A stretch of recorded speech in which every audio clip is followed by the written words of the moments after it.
Welcome to Attic to Basement Estate Cleanouts with Raccoons, plus one more. I talked about one house I worked in where I found a dead raccoon under papers in the living room.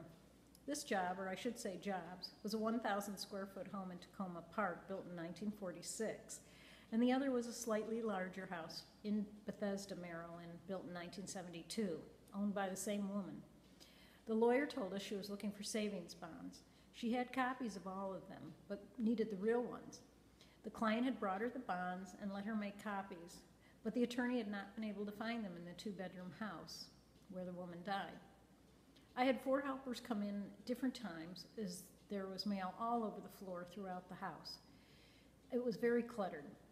It was December 2007 and the furnace was not working, so I brought my kerosene space heater and we used it for the 4 days we worked in the house.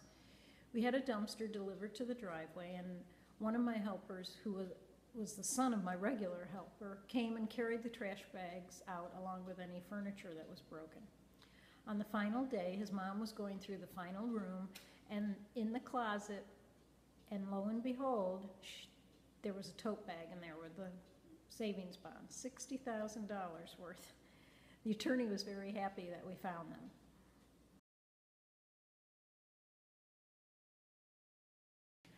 The next day we started on the woman's Bethesda house. This was a bigger house with a piano, a grandfather's clock, and nicer furniture. 3 of the same helpers worked with me on both houses, and one more son of my helper came to this Bethesda house to empty out trash from the basement and the garages with his brother. When I went to work in the basement, I started to clear out items from under the stairs. The area had a door on it, and I pulled out boxes of papers. After I pulled out the 3rd box, I found a dried out, flattened raccoon by one of the falling boxes, I guess. Picture a basketball with no air in it, and that's the shape this raccoon had become. I can only imagine that the owner found him running around in the basement. She shooed him under the stairs with a broom and closed the door. The raccoon probably ran around in that little space and eventually pushed over a box that crushed him. The next house was in Germantown, Maryland, a year earlier in 2006. The realtor's cousin was an attorney that took care of many probate cases. I did quite a lot of work for the 2 of them, separately, and on probate cases where the attorney was the executor and then the cousin sold the house. The attorney asked me twice to come work for him in his office, but I really liked working in houses and didn't want to work a 9-to-5 desk job, so I turned him down both times. When I first met the realtor at the house, he already was there with a locksmith changing the locks. The house was built in 1984.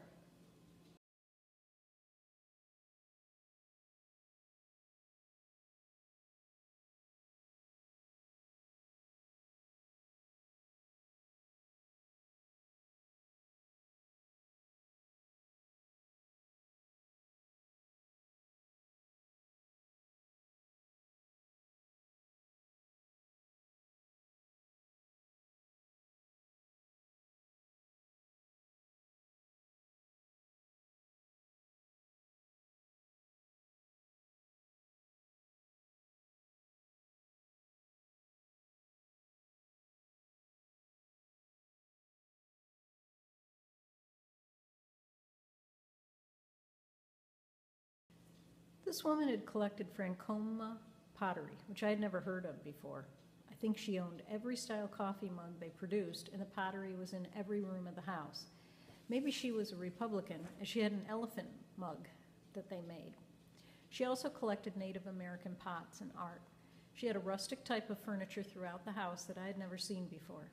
Some of the pieces were distressed, and I thought they were damaged, but since much of it was this type of finish, I have to guess she bought it this way. I worked on this house with a helper, and it took us 91 hours to complete, including the time to meet associated auctions and the junk hauler that made 3 trips to the house. This was my largest job in 2006, and the estate made $11,000 at auction, which more than paid for my invoice. The last job I wanted to talk about was for a client that hired me because she had too much stuff in her 2-bedroom apartment at a Jewish senior home in Rockville, Maryland. She wanted to downsize and moved to a 1-bedroom apartment in the same complex. I met her in 2003 and she was feisty. I wasn't sure she liked me in the beginning, but I worked with her for 41 hours. She left me alone after giving me instructions, and I would ask her questions when I needed answers. She had played the accordion professionally with another woman in the 1950s and had been invited to play for President Eisenhower at the White House. I saw pictures of her there. On one of my first visits to her apartment, she was on the couch, naked from the waist up, when I walked in. It was warm outside, but she had air conditioning. I talked to her as though nothing was out of the ordinary, and after I got my instructions, I started to work in a second bedroom. After 2 or 3 hours, I finished up, and as she had moved into the master bedroom to lie down, I went in and told her I was leaving. I never said anything to her about how she was dressed, and I tried not to act surprised, and she never was undressed in front of me again. I think she was trying to shock me, and when she didn't get the response she expected, she gave up and accepted me as a friend from then on. We sold her extra lingerie at a nearby consignment shop that she had bought at TJ Maxx and Marshall's, and it still had the tags on them. She had me take her 2 accordions to the House of Musical Traditions in Tacoma Park, Maryland, and they sold eventually. I think the second one took over a year to sell. I went back in 2004, and we sold some pieces of furniture to a company in Rockville that bought furniture at that time, and I helped her get her furniture moved from the 2-bedroom apartment to the smaller one. I had 37 clients in 2004, and she is one of the most memorable ones over my whole career. I believe she died in 2008. One last thing before I sign off.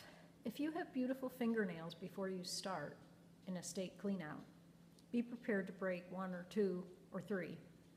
I use clear strengthening nail polish on my nails and keep them short, but they would still get caught on things while working in a house and break, and nail polish would come off because of wrapping items in paper or bubble wrap while filling boxes going to auction or charity, and pulling medical gloves on and off. Take care. Thanks for listening. Please watch my other episodes to hear more about a few of my 800 clients and tips on estate cleanouts. Subscribe and tell your friends. I post the photos I use and sometimes extra photos on Pinterest. 800 houses, 800 jobs. And I've also started a Facebook page. Bye.